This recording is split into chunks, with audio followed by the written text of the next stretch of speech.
Now, thus far, we have looked at the March on Washington and what it was really about, or what we ought to remember 50 years later about its importance. And we've talked about the economic circumstances today, which, quite frankly, are not all that different than the economic circumstances that precipitated the march 50 years ago.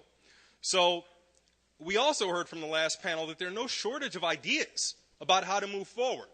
So when you've got the conditions being right for change, and when you've got ideas about how change ought to occur, it begs the question, well, why is change so hard in coming? And maybe the answer comes from how we envision this last panel, the politics of race in America. Where do we go from here? Why is it so hard for America to really talk honestly about race in such a way that actually moves the dial and changes circumstances, so that hopefully our cohorts 50 years from now are not having another conversation that looks a lot like conversations that were held decades before. So for this panel, we've got an incredibly esteemed group of people, and I'm going to start by introducing the moderator and then our panelists. Our moderator is Dr. Maya Rockeymoore, who is president and CEO of Global Policy Solutions, which is a social change strategy firm based here in the district. This position is the culmination of Dr. Rockeymore's vast experience in working on legislative policy at the Congressional Black Caucus Foundation as vice president of research and programs. Prior to that, she was also senior resident scholar of health and income security at the National Urban League, and she spent time on the Hill as chief of staff for Congressman Charlie Rangel, as well as professional staff on the Ways and Means Committee, or as people in my family would like to call Dr. Rockeymoore, a chronic underachiever. Sorry. We are also joined on the panel with my far left, we have Kica Matos, who is the director of Immigrant Rights and Racial Justice at the Center for Community Change, an organization that works to build power in the low-income community and to build their capacity for effecting change. Now, Ms. Matos has extensive experience as not only an advocate in her work with CCC, but also as an organizer and as a lawyer. And she also served as deputy mayor of New Haven, where she was able to take a lot of these policy ideas and put them into practical applications in order to serve underserved residents of that community. We also have Angela Glover Blackwell, who is the founder and CEO of PolicyLink, an organization she started in 1999 after serving as vice president at the Rockefeller Foundation. PolicyLink has as its mission advancing economic and social equity, and under Angela's leadership, PolicyLink has become a leading voice in the progressive movement to use public policy to improve access and opportunity for not only low-income people, but all communities of color, particularly focused on the areas of health and housing, transportation, education, and infrastructure. And then we also have Roger Clay, who is the immediate past president of the Insight Center for Community and Economic Development. Prior to joining Insight, Mr. Clay was general counsel of the California Housing Finance Agency, and in his law work as a partner with the firm of Goldfarb and Lippman, did a lot of work advising on housing and community economic development, bringing his skill in the law to bear on issues that are altogether or all too often neglected by people in the professional and legal class. So we are pleased to have this incredibly exciting panel. I'm now going to turn it over to Maya Rockeymoore. Thank you so much, Christian. Our panel is entitled, The Politics of Race in America. Are we making progress? That is a very good question. It is at once heartening and certainly shameful that we are still debating the issue of race in America 50 years after the March on Washington for Jobs and Freedom, and 150 years after the issuance of the Emancipation Proclamation. Heartening because enough people still believe so strongly in the promise of America and its progress that they're willing to tackle the issue of race until equal opportunity and justice becomes a reality for all people of all backgrounds. Disheartening because we are still dealing with the original sin of racism and its manifestation in the form of racialized stereotypes, coding, treatment, and practices that make it possible for individuals of ill will to, for example, refer to our nation's first African-American head of state as the food stamp president, to actively undermine the right of citizens to vote, and yes, to profile law-abiding people as criminals based on the color of their skin, what they are wearing, or the sounds of their name. And ladies and gentlemen, we are here to say that our nation is better than that. We're better than that. And there is a path forward for real equality and opportunity in this country. So here today to talk about the politics and the promise of race in America is a very distinguished panel.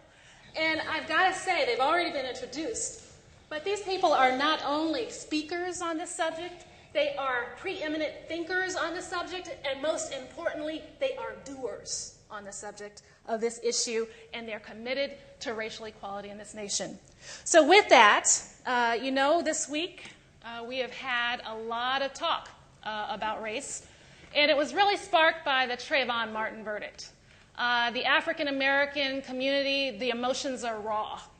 And so the question becomes, why are innocent African-American men on trial every day and in every way in this country?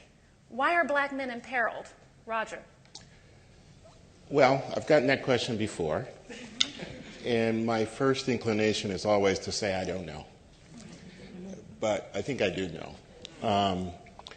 Last week I was on an elevator in a big hotel in New York, and I had my suit coat on, and the white woman got on, and she looked around and saw it was just me, and she went over to the corner, and she obviously was a little bit afraid, uncomfortable.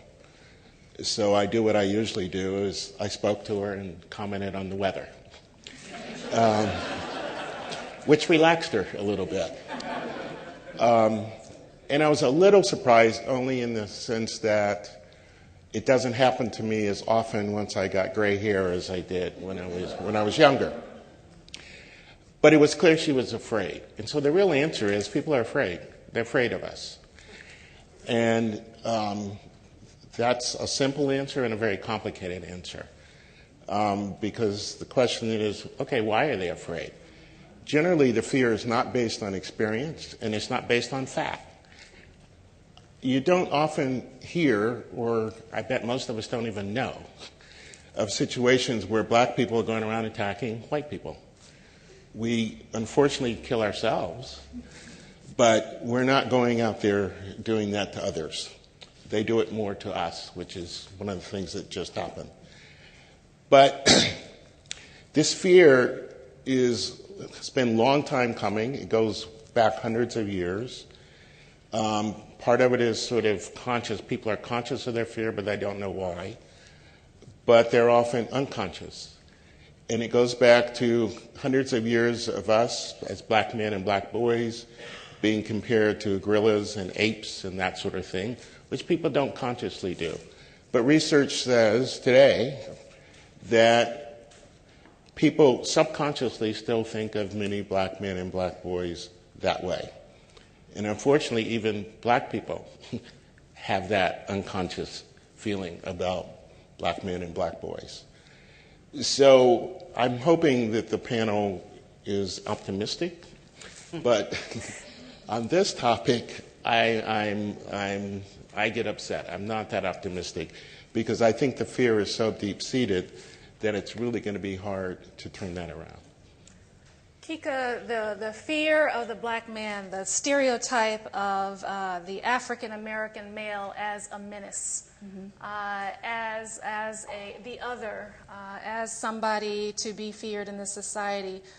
Does that mean that there is a racial bias in the system? Does this fear permeate our institutions? Does it permeate? Was it a part of the guilty verdict? Or the not guilty verdict? Yeah, so I was kind of hoping to be optimistic in this panel, but given the question, I think I'm going to be overwhelmingly pessimistic. Look, I all you have to do is look at the numbers. We, as a nation, incarcerate more people than anybody else in the world. Right now, we have 2.3 million people behind bars. They're either in jail or they're in prison. Of those 2.3 million people, 60% of them are people of color. Right now, right, on any given moment, any given day, so let's take today, for example, 1 in 10 African American men in their 30s are either in jail or in prison.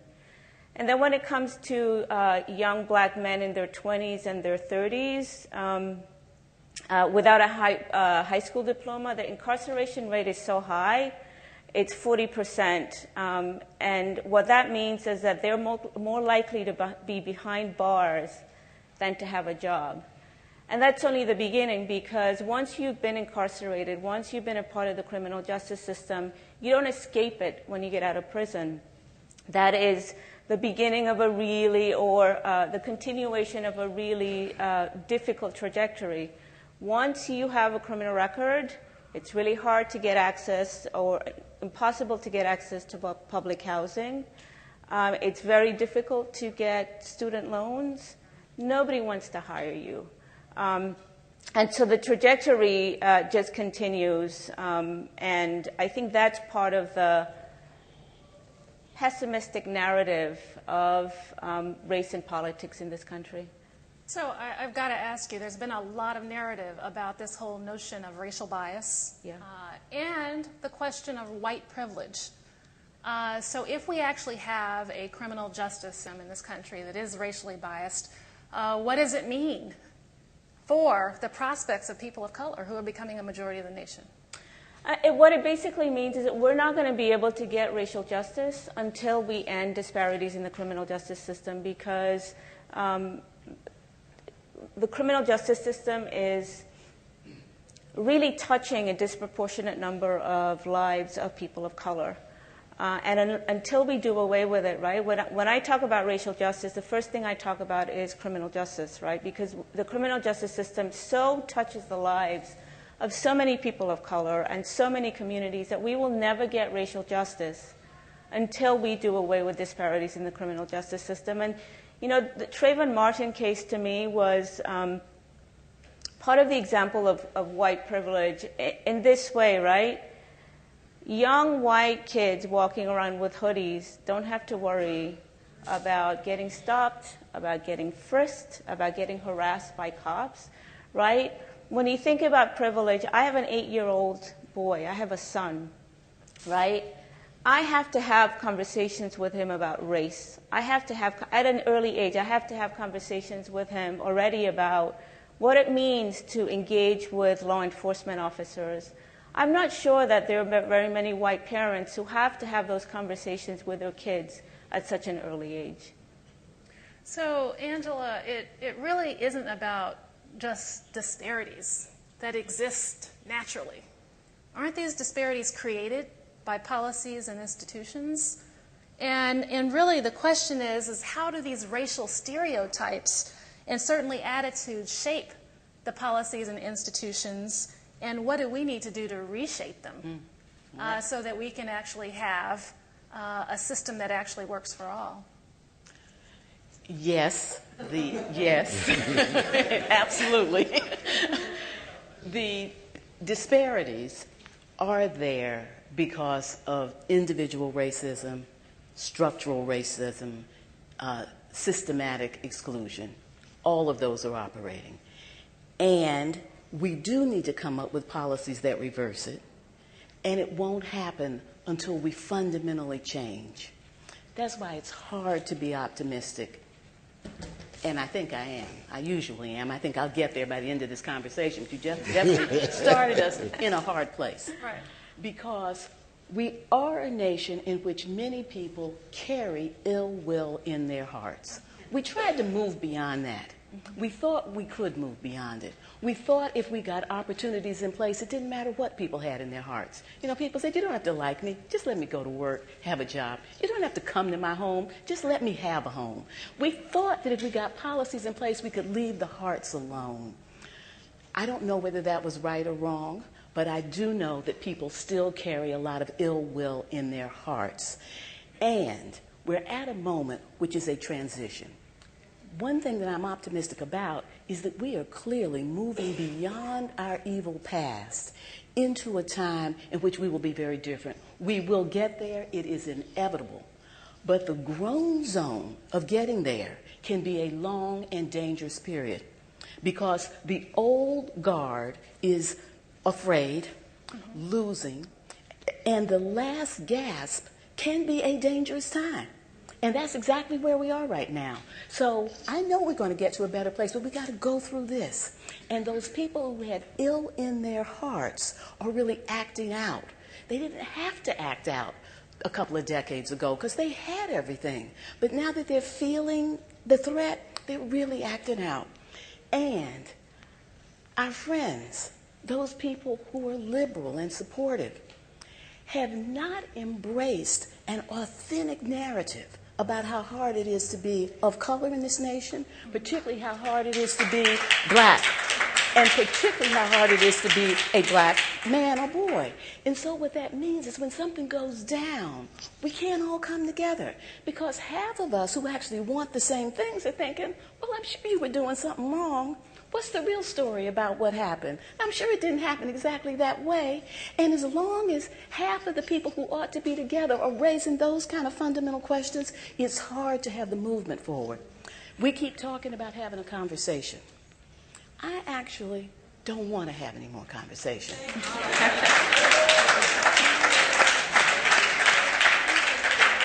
What we need is an action agenda that we can all get behind and move out on.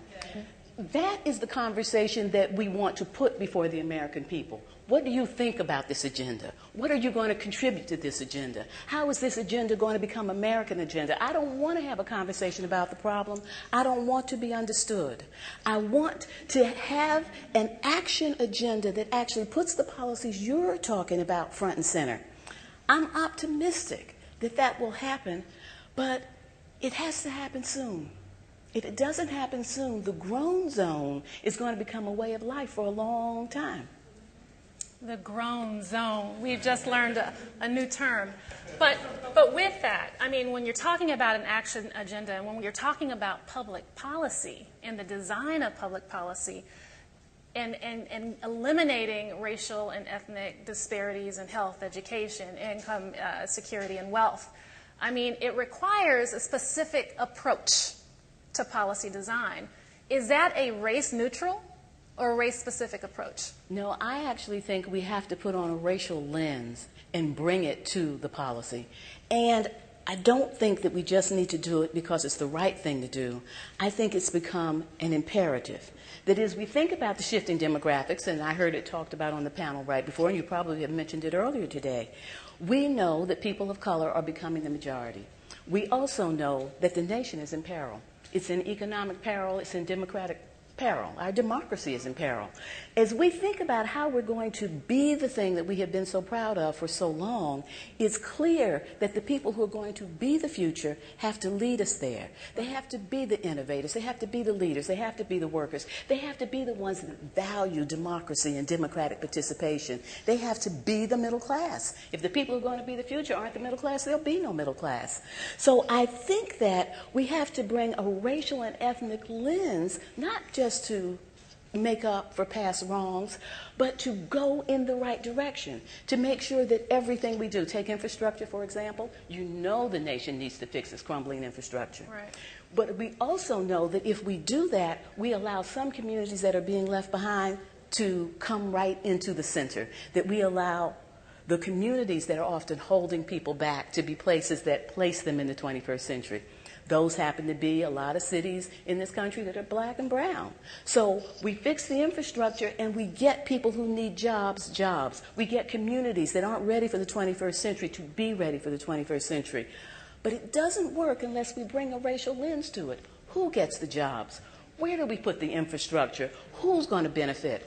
And so I'd like to see us bring a racial lens for practical reasons, not for redress of grievance reasons. You get the same result. But I think if we can combine the need to step up in a moral way with the imperative to step up so the nation can be strong, all of a sudden we're on a path to the future that solves all the problems. Roger, we have had a lot of conversations about this, and I think you probably agree with Angela that we have to have a race-specific focus, but how do you actually get broad-based support for that kind of agenda? I do agree with Angela, but I think there are two things, I won't say but, and there are a couple of things you have to tackle first.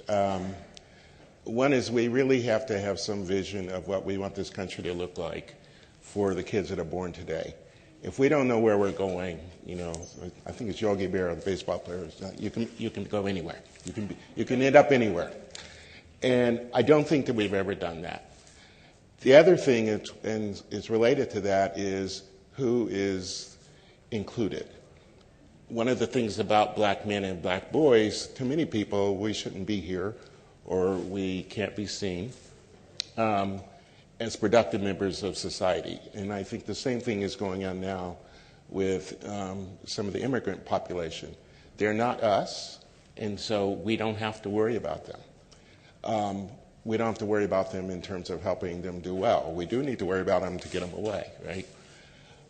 So I think in order to have any kind of policy that's going to move us forward, we have to have that platform and we have to know where are we going, and who is included. Yeah. The other thing that I want to say, though, is we shouldn't be naive. I'm very excited about the fact that the country's becoming more diverse. I'm very excited about the fact that it will become majority minority. But what does that mean? That really means that whites are not in the majority.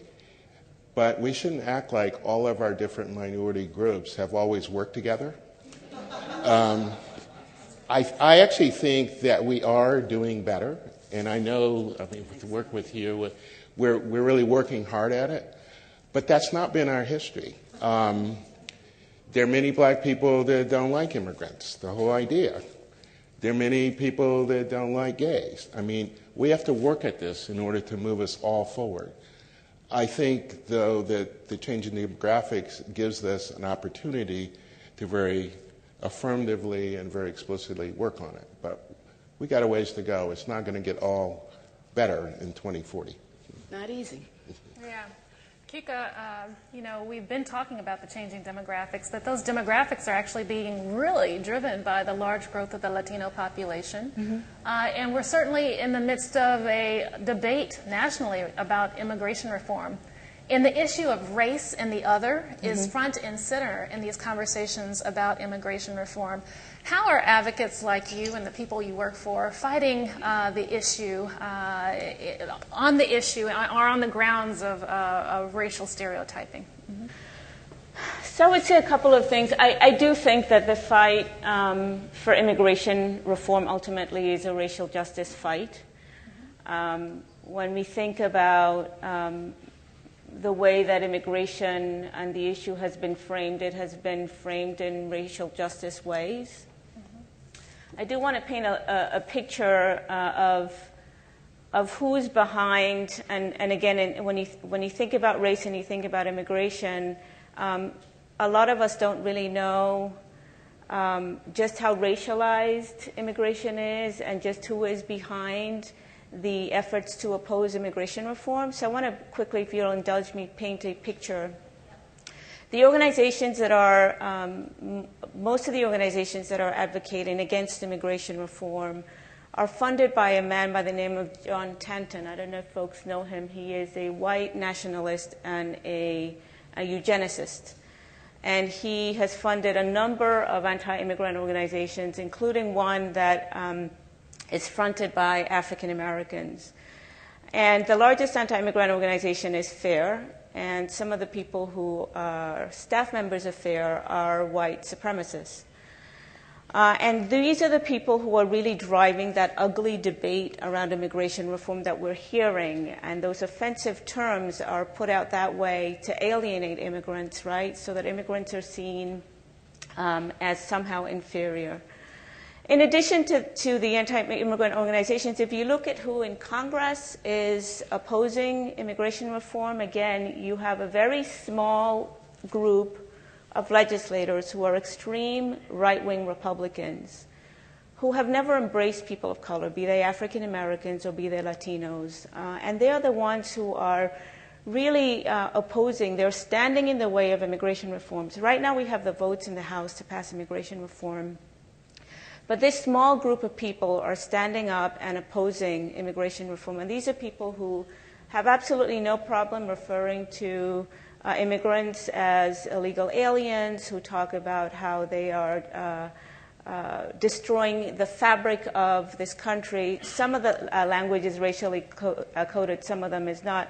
And just when you think about the combination of these two groups and how they collude and what it leads to, I just want to quickly mention a rally that took place here last Monday. I'm going to hope that none of you were there, but if you were there, I'm hoping that you were observing for our side.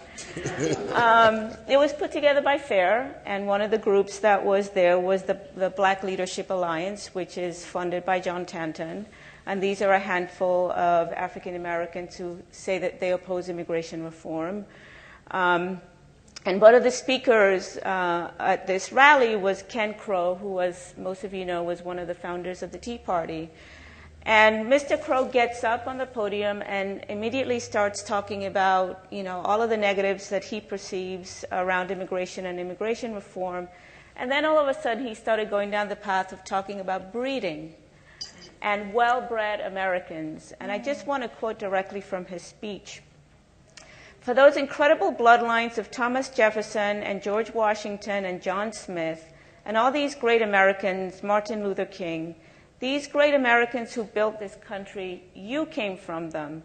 And the unique thing about being from that part of the world, when you learn about breeding, you learn that you cannot breed Secretariat to a donkey and expect to win the Kentucky Derby. You guys have incredible DNA, and don't forget it. Now, who was in that crowd? Senator Jeff Sessions, who led the opposition to the immigration bill in the Senate. Congressman Steve King, who's taken up his mantle and has talked about ideas like putting up electronic fences in the border, because that's, after all, what we do with cattle. And Senator Ted Cruz. So that is what we are really dealing with at the end of the day when we're talking about race and immigration and justice. Yet everyone I talk to, at least who advocate for immigration reform, are optimistic despite all that. Yes. They're optimistic because of the energy of the dreamers. They're optimistic because people are coming together even across race to even support immigration reform. They're developing language to promote inclusion and aspiration for new Americans. Yeah. And so, there is a certain population of members of Congress and certainly the American public who have been captured by the inspiration that has been being driven by the advocates around this, right? Absolutely. What we have in the immigration reform front is a movement, right? A movement of African Americans, Latinos, Asians, LGBT, faith-based communities. We have support from the left and we have support from the right. The majority of Americans support immigration reform. And we have this incredible energy from young people who have fearlessly stood out and said, we will give up our rights and we will push the envelope, and to a certain extent have certainly sacrificed parts of their lives to advocate for immigration reform. That's the irony about immigration reform, right? The American people want it, right? We have a movement that represents a broad spectrum of the community, and yet there are a handful of people who want to stand in the way of immigration reform, and that's really the challenge that we have. And I should say one last thing, because we're playing hardball with the Republicans that are getting in the way, and we're reminding them of one thing, right? Given the changing demographics of this country, if they don't get right with immigrants and they don't get right with immigration reform, they're going to be an extinct party. Yeah. Angela? And we are going to get immigration reform. I mean, I think that is the amazing thing, that people with the kind of money you've talked about, the kind of influence they can buy with that money, the place that they're coming from in terms of what they want for the country, they will be defeated. We will get immigration reform. I hope we get it this time, but you know for sure we are going to get it. When you talk about, Roger, the challenge of will we all come together? We will come together. We are coming together. I never go any place anymore where people are not working to come together. It is the rule among the change agents, the advocates, the social justice advocates, and beyond. And so, yes, it's going to be challenging, but we're moving in that direction. What we're not doing is we're not getting behind each other's agendas enough. We're not picking the few things. I was blown away by the fact that the NAACP was able to get over 1 million signatures on their petition so quickly. All of a sudden, all of us were able to agree on one thing, and when we do that, we can make a tremendous difference. The work that we need to do is to accept that power has the potential to be on our side. But whether or not we are able to utilize it requires us to come together, to let a few things go and pick a few things that we're actually going to move on, to do that systematically. I don't think that we have enough confidence in our ability to be able to overcome, for example, just getting the president elected a second time. Tremendous forces on the other side that did everything they possibly could. Yet young people and women and people of color and people who lived in cities, they all came together and they made that happen. We need to be able to sustain that, and that is part of the reason that we are having so much trouble. We can't sustain anything for very long. I did a radio show on KQED Forum, that's the PBS station in California, maybe it was earlier this week or late last. This is probably pretty early this week, isn't it? It's Monday. So it was last week. We were talking about Trayvon Martin. It was a thoughtful and good conversation, but it was one of those call-in things. The first two callers were, how long are you all going to talk about this? We are so tired of this discussion. And while that was outrageous and, we had a lot of comeback, it is the American way. You've given it 3 days now, let's move on. Well, we got to stop that. Well, let their innocent son walking home with a bag of Skittles and a soda get shot, and then see if they're okay with a 3-day conversation. Roger, Angela just said that, we need to pick a few things in order for us to come together. Yet when you look at the breadth of all the challenges that are facing our communities, you're talking about health, you're talking about education, you're talking about income security, you're talking about wealth, you're talking about access to the franchise. I mean, you're talking a pretty darn broad agenda. And so, just picking the issue of wealth disparities. People don't realize that we have a racial wealth gap in this country. And so, do you think we can come together around that? Tell us about the racial wealth gap, what it is, and what we can do. Well, first of all, let's just define what we mean by wealth. And it's real simple. We're talking about people's assets minus their liabilities. A few years ago, meaning 5 or 6 before the recession, when you compare blacks to whites, whites had about 10 times the wealth of blacks. And today it's less than 5%. Latinos are a little better, Asians are a little better, but none of us are doing that well.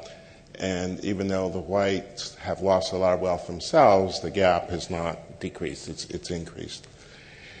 So, and wealth is really important because it's really what saves people when things get bad. And that's one of the things that's happened to the black community is we didn't have enough wealth when the recession hit.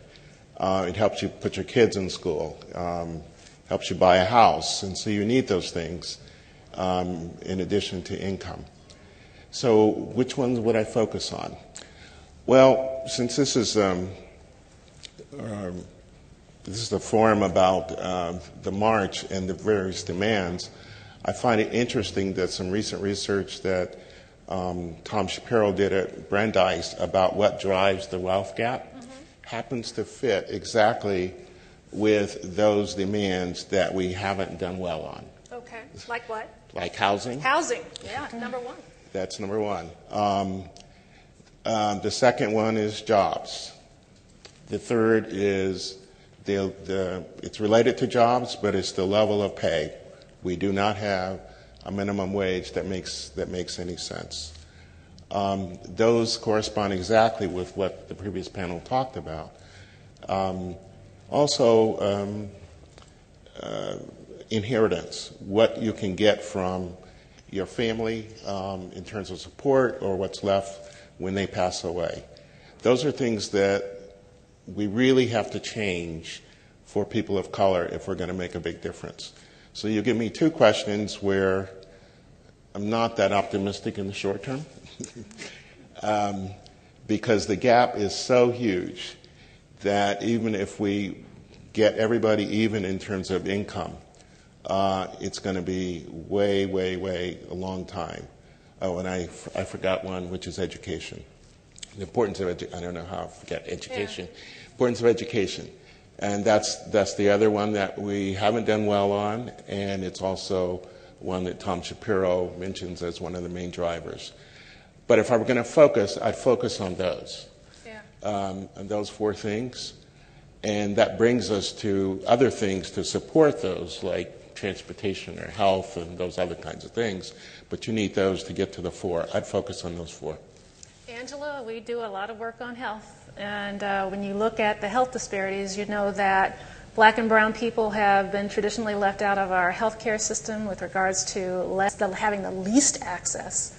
In fact, the statistic has been that of all the nation's year-round uninsured, Black and brown people are a majority.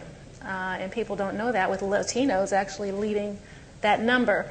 And so while the Affordable Care Act is definitely a step in the right direction, there is still unfinished business there. Can you talk to us about the challenge of health?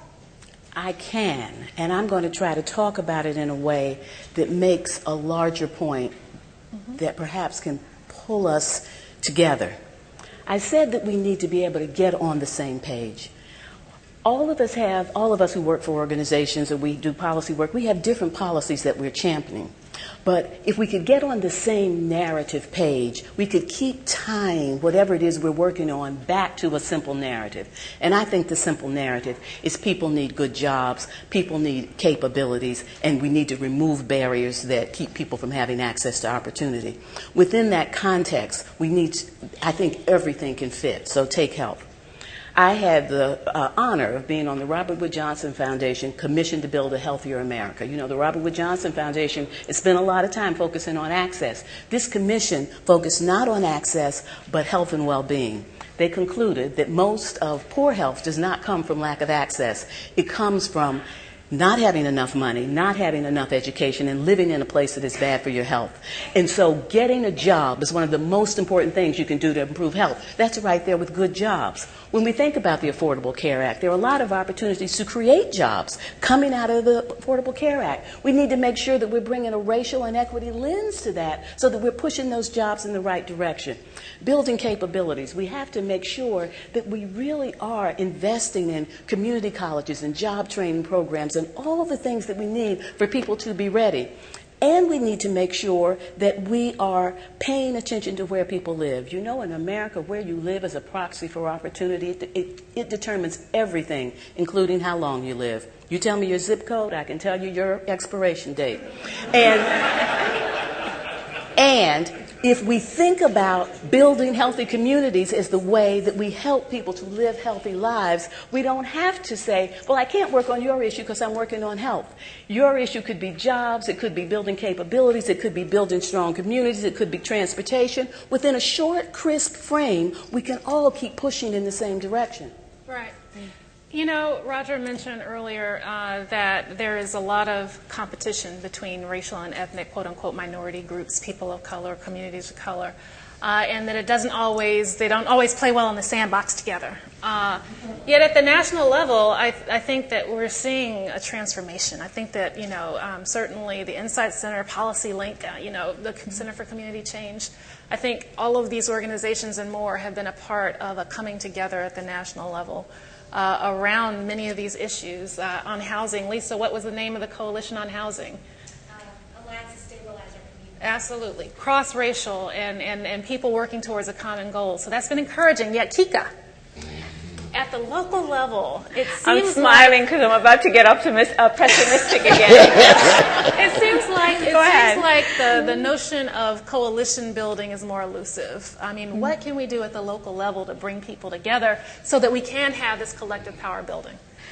I'm going to frame my remarks around my experience when I was working in government and I was deputy mayor, and I'm going to pick the issue that I've been focused a lot on these last couple of years, which is immigration. And New Haven was the first city in the nation to issue a resident identification card to all city residents, irrespective of their immigration status. And part of the reason we did that was to make sure that immigrants were not only welcome to the city of New Haven, but that they could be more civically engaged, and they had an identity that they could show to law enforcement officers and other governmental agencies as they were engaging. Now, at the time that we did this, it was 2007, and the nation was embroiled in this heated debate on immigration reform.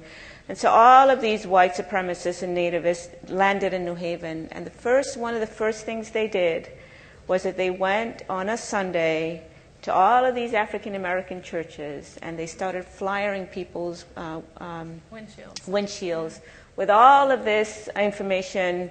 You black people should be afraid because these immigrants are going to steal your firstborn, and they're going to flood your hospitals, and they're going to take over your schools.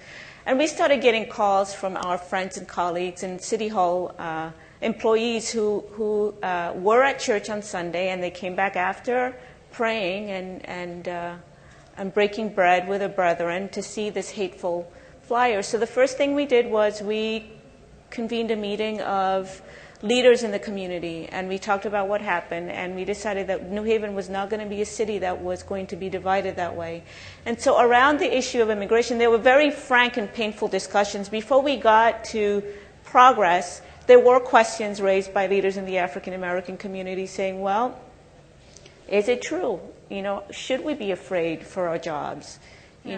What's going to happen to my child's education? But out of that dialogue, the first thing we did after that was have a press conference of all of these people, community leaders representing a broad segment of the community, to say, not in our city, we don't accept hatred, we don't welcome these folks here. And then it's interesting how communities engage, because what ended up happening is that people formed coalitions and relations and started talking about issues of common interest. If you think about education, who's at the bottom, it's people of color. If you think about healthcare, who's at the bottom, it's people of color. And so now, fast forward 6 years, there is an organization that's come together that consists of immigrants and African Americans who get together on a regular basis and talk about issues that mutually affect them and figure out solutions and ways to move forward on that. So I do think there's always a spark, there's always an issue around which people can come around, but you do need to have leaders in the community, you do need to have organizers who will take that spark and create some sense of community and consensus and a way to move forward. Okay. Well, we're running short on time, but I'd like to ask if there are any burning questions. One or two we'll take. One, I was told. Any hands? One, yes. Sir, you. Your name? My name's Mark Ruenberg. I'm with the Newspaper Guild, and I'm going to throw a curveball. How do we get this? We are preaching to the choir here. How do we get this message through to, pardon the hackneyed phrase, the other 47%? We are also preaching to C-SPAN. C-SPAN is in the room, and that's so the good. choir in this room, but C-SPAN outside of this room. So the choir is here, but we've also got the others. So how do we get it across to the folks who have been resistant? Sir. My name is Ernest Crosby. I was listening to her comment that she don't want to dialogue anymore. But the way we do racism, we have to go back to where it all started, in the church. We have to go back to all the ministers, have them, when they have their congregation on Sunday, to talk about the isms that keep us separate. Then when they go back to their homes, they'll be able to get their brothers and sisters of other ethnicity to work on the isms. Because if racism is driving the car, there's sexism in there, there's ageism, and any other ism are all in the same vehicle. No, that's very true. So we have to work with the church. I agree with you. I do know, because I've seen it, that dialogue about the isms, being able to actually take apart the problem, helping people to understand the history, the context, as the President of the United States did last week, that is very helpful. I was being provocative and trying to push us to think about talking about the solutions. That's where I think talk could be more productive. Many people are ready to move but aren't feeling that we're coming together enough around solutions to have the confidence to put themselves out there. I think that's a conversation we haven't been calling for, and I'd like to see it. So I'd like to end this panel with just a very brief exercise. Indulge me. The title of this panel was The Politics of Race in America, Are We Making Progress? And, you know, we started off in 2008 with this question of hope and change. And so the question becomes, I want to ask you whether people of color are still waiting for progress, hope, or whether there has been substantive, measurable progress, change, on each of these issues. Roger, economic opportunity, hope, or change? We are changing and hoping to change more. Angela, hope or change? Health? Change. And your one-word justification for why you think that?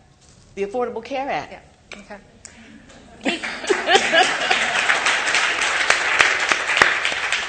Kica, hope or change, equal justice? Change. A justification? We're not there yet. That's why we're here, right? Anybody, voting power, voting rights, political power? I'm very optimistic about that. I think the Supreme Court, in a weird sort of way, did us a favor because it pissed people off. And it's going to get people. But I also think that President Obama's apparatus in both of the last elections showed that there is a way to organize and include a lot of people and get people out to vote. So I think there are a lot of specific things to be done. I think that mostly what we have to do is keep on doing what we were doing in the sense of fighting. Every time we see a voter suppression action, we fight it. Last word. Change. For all these reasons, and I think that the desire to vote is improving. The activity is more likely to take place. What we need is to have a sharp policy agenda that people can attach their democratic participation to. Christian, we have an optimistic panel. Everybody join me in.